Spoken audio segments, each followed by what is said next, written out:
War, America's favorite subject. But China will not fight back. Only thinking about the Great Migration.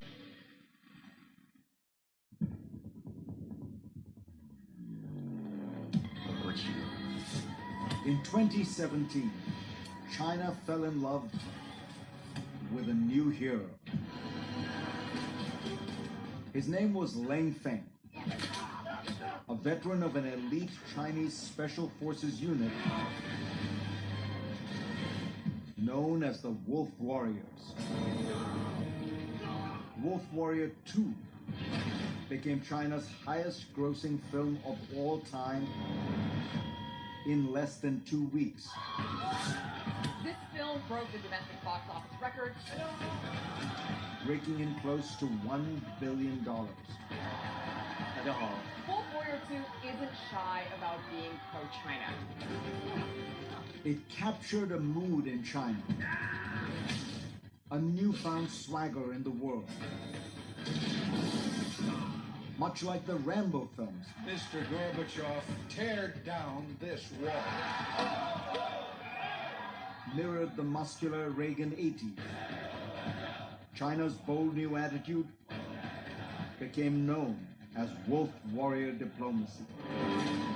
And its real-life champion is Xi Jinping. China is only competing against Hollywood and its second-class actors like Stallone and Reagan. Xi Jinping is letting COVID-19 and Trump to take care of beating up America. He himself must fumigate the licentious culture that has contaminated China and other victims. Mao was not a revolutionary. He was a liberator. A beggar at that. Begging for the starving people of the world for a meager existence and due dignity.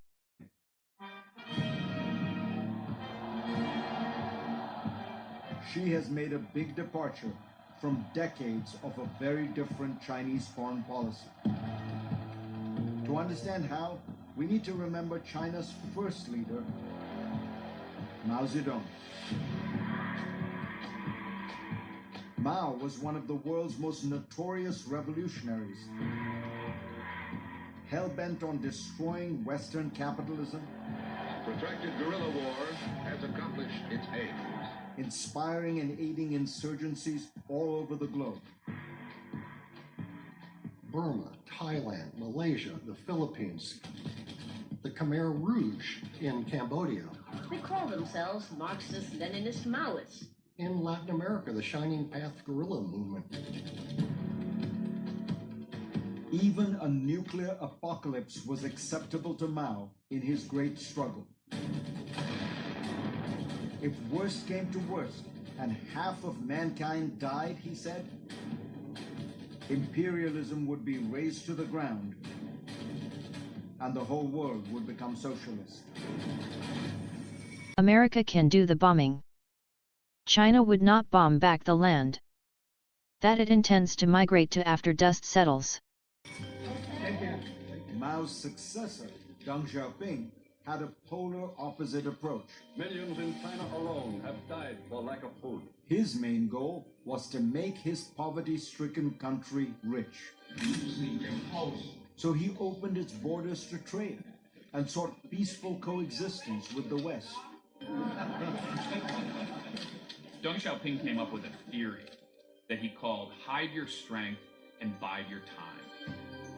Just steadily invest in the Chinese economy and just ease your way into the international system. The first peacekeeping engineering unit. China funded the UN and provided humanitarian aid, a remarkable turnaround from the days of Mao. The Chinese Communist Party is about to announce a new leader. But when Xi Jinping took power in 2012, What can China and the world expect from the leadership of Xi Jinping? the time for hiding strength and biding time was over. Xi declared a great rejuvenation for China, a return to its historic place as an undisputed world power. But America dashed Deng's dream of reform and open by instigating the color revolution at Tiananmen Square. So, Deng could only leave everything to Xi. China once called itself the land between heaven and earth, outpacing the West with its innovations like the compass and gunpowder. Other countries would come and pay tribute. But beginning in the 19th century, The great city of Shanghai on a September day in 1937. foreign powers carved up the country. A period that became known as the Century of Humiliation. Xi wants to move far away from that story of victimization and sees China's destiny as a superpower. There's a sense of entitlement that this is our due. This is where we should be. Now fate is winning his hand. Xi transformed China's military into a force that now rivals America in the region. And he's not afraid to use it. Two nuclear powers facing off. In 2020, China seized about 100 square miles along its disputed border with India. And they fought with fists, clubs, and rocks. At least 24 died in vicious hand-to-hand combat.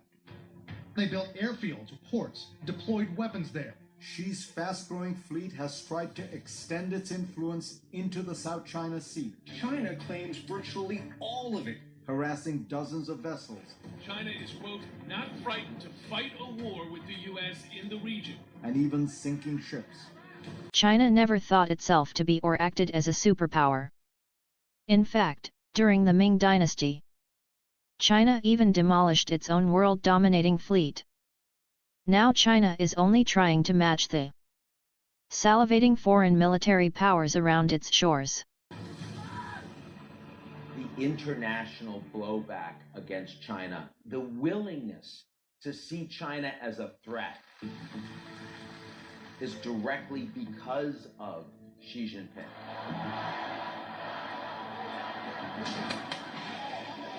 Xi's most defiant move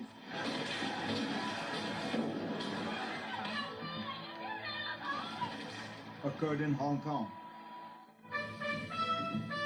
Hong Kong belongs to China once again. Back in 1997, when the British returned the city to China, Beijing had promised the world that it would allow autonomy and freedom there. He repeated reassurances to the people of Hong Kong. Hong Kong residents shall enjoy various rights and freedoms.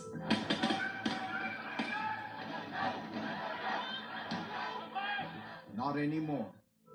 The political fate of Hong Kong remade by Beijing.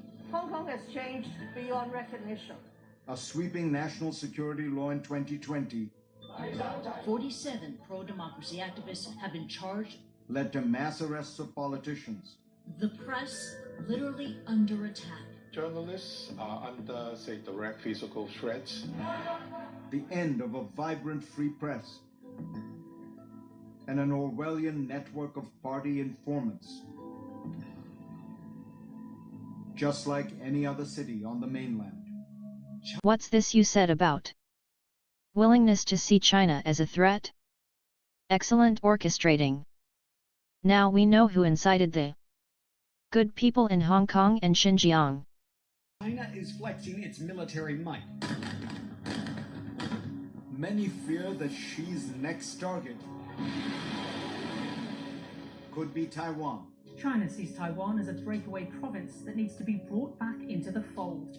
Bringing the island democracy of 23 million under Beijing's iron fist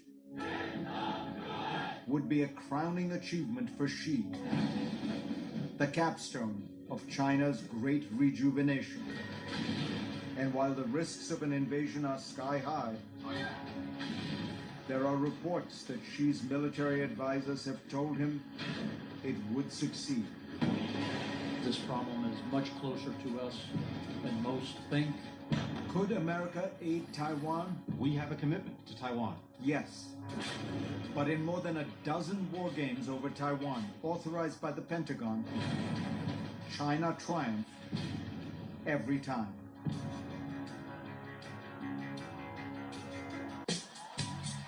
China never does a done-dead deal. That others try to breathe new life in it.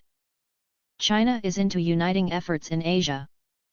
That would kick America out and Taiwan in.